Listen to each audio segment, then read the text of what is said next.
Hey, welcome back to the shop in Toronto. It's James.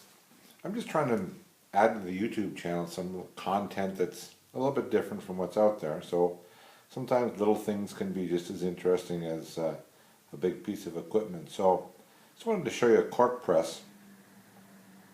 I started building rods and I had made up something, a little bit similar, some oak scraps and some wing nuts and some threaded rod. And I made quite a few rods along the way with this. I changed these out a few times because they got all covered in glue and it worked fine.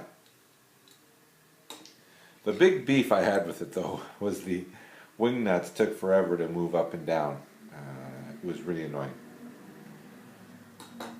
So I came across another press that I saw. It was from a website from another builder out in Western Canada named Ron Grantham.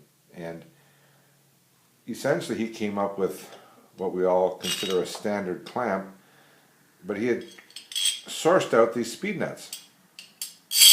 The way they work is you slide them down and then snap them into place and then thread them. They'll thread on their own under tension. So you don't have to spend hours whipping things up and down.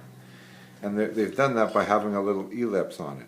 So you can see now I'm off and now I'm on. And when I'm on, I can tighten things up. Works great. And by using some aluminum blocks, if you don't have a mill to make aluminum, you can certainly use wood, no problem. But they're easier to clean off the glue. And when I get things all tightened up, I have a precision rule here, and I'm able to get the left and right exactly the same, so I don't get any twisting.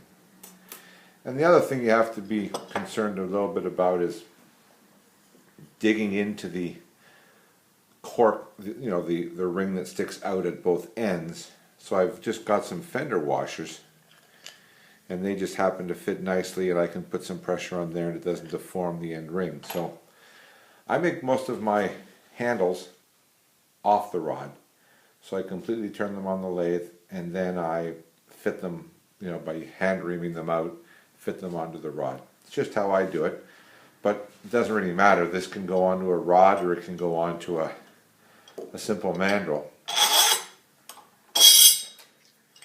So what I do with this is I put the fender washers on, slide it into place, take the speed nuts and slide them on.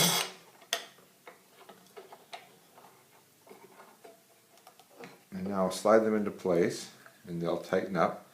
I should mention this is, the thread here is 1/4 20, so it's 1/4 inch and 20 threads per inch. So when you're looking for your speed nuts, I recommend 1/4 20. And if you're doing big rods, two-handed rods, you can have a second set of threaded rod any length you want. You can have them 6 feet long, whatever you can find. I threaded the bottom of these so these screw in and then they just lock, but I can pop these out in a second. And if you're using wood, you can just put 2 nuts on it. It doesn't have to be threaded. Make them a little bit thicker, stick the nut recessed flat, and away you go. So what I can do here is I can measure this exactly.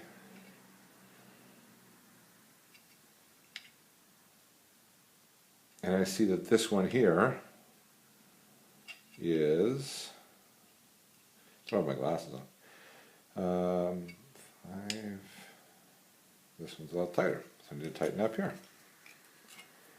And I can get it down. This rule, as you can see, is down to the, this is 10 thousandths, so that's 10, and these are, graduations in between. So it's 10 thou, 20 thou, 30 thou.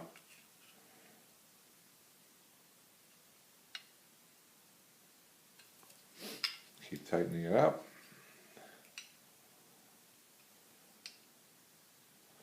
Now they're exactly the same, and I can get a nice precision measurement because I'm using aluminum and I'm using a precision rule.